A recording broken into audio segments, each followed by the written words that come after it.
We are back helping Whoopi overcome her fear of flying so she can get on a plane for the first time in over a decade. Tonight, her seat is in the upright position, her belt is fastened, and she is about to take off right here. Whoopi, how are you doing up there? Oh, swell. Yeah, are you tapping yet? You tapping Sherry? I'm tapped out. I'm tapped out. Okay, so we are. Can I ask the pilot something? Sure. Do you have any desire to see 70 virgins? Is this live TV? Yeah. No. Not Okay, yet. good. I'm a married man. Good. Okay. Have you lost any money to Bernie Madoff? No. Okay, let's go.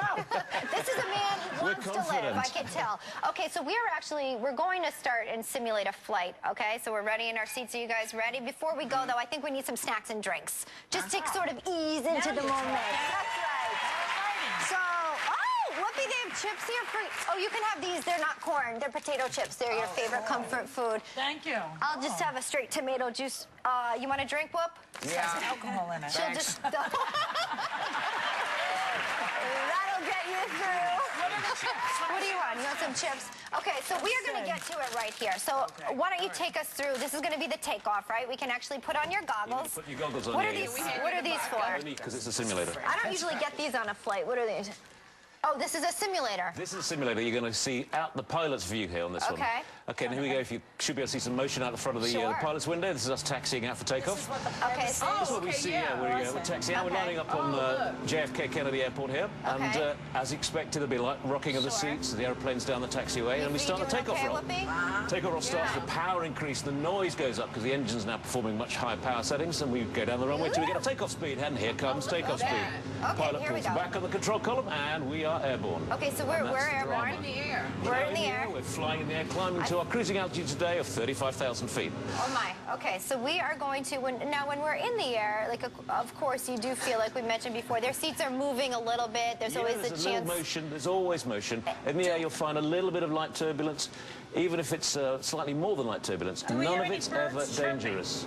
No birds chirping at this altitude, madam. Okay, so we're seeing things now. The views are great. Don't forget that. The best thing about flying. You see this right now, and you're seeing what the pilot's seeing out the windows. Is this making you more? Because that kind of makes me feel, I don't know, a little strange. My eyes were closed. Oh, they were closed. Okay, good. Kidding. No, it looks wonderful. Here comes some turbulence. Whatever works. So we're hitting turbulence? We're going to hit turbulence now, I think. So we're gonna show we're gonna show you the Hollywood movie turbulence. See, this is what you see in a movie. This is Hollywood. This is not the real airplane. Okay, this is not You gotta start tapping. Just tap away. Tap. Now we're gonna show you what real turbulence is like. Yeah, It's very real difficult to turbulence simulate. is a little And bit more this calm, device right? is good, but it's a little gentle rocking left to right, and none of it You is gotta wear a ever... good bra when you go through this stuff, boy. Okay, so that's all you get. This is typically what it would feel. The plane never goes like this. Look, It can't do that. It might feel like that, Shakes, but no, but it does not go. It's not like a Hollywood movie. It's very different. It's vibrating. Yeah. It's not actually going up. Honestly, she was definitely not talking like this a couple of days ago. You know, like there was no easy talk about turbulence a few days ago. So this is obviously working for you, Whoopi. So We're a long way towards progress. Okay, now we're you're doing up there. So is this we're coming into? Is this Heathrow right here that we're seeing? You can see the landing approach to the left-hand runway on the eastern direction at Heathrow. We're about 2 miles out. Any dangers in landing? None whatsoever. That's what airplanes are built to do. Don't forget that. They're supposed to land. Do you land it or does the machine land it? We can land it automatically, but we tend to land it by the pilot most of the time. What if the weather's really bad? We can land in fog these days. And there we go. We're touching down now. Yeah. You can land in A little bit of a fog. bump as you touch down. How you doing, Whoop? Okay. Can you see this? It slows down on the landing run, and once it's stopped, the airplane will taxi back to the gate when you can obviously climb off. Is the most exciting part for a pilot the landing or the takeoff? Both. They're both the best bits, without a doubt. Oh wow. Okay, so here we are at Heathrow. Whoopi, how are you doing? How do you feel? I'm good. I'm ready to go and buy some stuff. Okay, so Whoopi, you think you're going to land in Heathrow, but then you also have to, you get there, but then you got to turn around and come back. Yeah. You going to do okay with that? I believe I will. I mean, listen, one of the things that I know is that airplanes are meant to do exactly what they do. They're meant to fly. They're not meant to, you know, they don't do anything but that. They're not meant to swim, for example. No. No.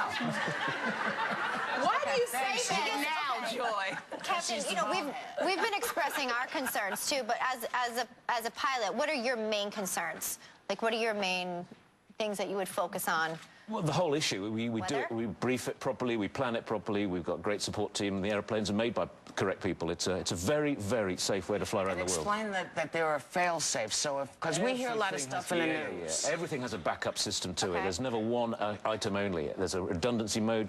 You can go back 2 or 3 failures along the way without ever endangering the airplane or the passengers in it. It's a very, very safe way to travel. What about the birds thing? Oh, yeah, the birds thing. Well, yeah, birds are always at every airport. There's always birds around, but there are procedures in place at every single airport that will obviate the need for the birds. What if you had to put a big feeder somewhere? You know what I mean? A ton of seeds, like around, away from the air. Joy wants to know why can't you put a mesh on like the hairnet on it? Yeah, you can't put a hairnet over the engines. You can't put anything on there? The airplane engine's a very delicate piece of instrument, and they require a lot of free air to fly into them to make them work. So you can't put any disruptive pattern in front of it. So wouldn't it be better to have 4 engines then? If they hit 1 engine, you still have 3. Joy's going to design the next airplane. It simply doesn't matter. It doesn't matter. You know, I have to say, Whoopi, I have seen a huge difference in you just in the past couple of days going through this course, and I think you're going to be just fine. We're here. We're in Heathrow. I want to give a big thanks to the entire Virgin Atlantic team.